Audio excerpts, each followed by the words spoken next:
Napalitan ng dating sigla at saya sa bahay namin ng kalungkutan. Hindi ko akalaing mangyayari ang hindi namin inaasahan.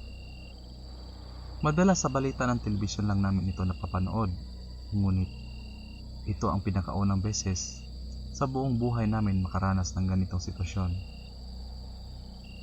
Masakit man mawala ng isang miyembro sa isang pamilya, subalit kailangan itong tanggapin. Nangyari ito sa akin taon pa lang ang nakalipas. Nasa Maynila ako ng mga sandaling yun para magtrabaho. Malimit lang akong umuwi sa aming lugar kada Disyembre, subalit nang dahil sa pandemya ay nagsara ang tindahan ng amo ko, kaya napilitan na lang akong umuwi sa aking probinsya nang hindi inaasahan.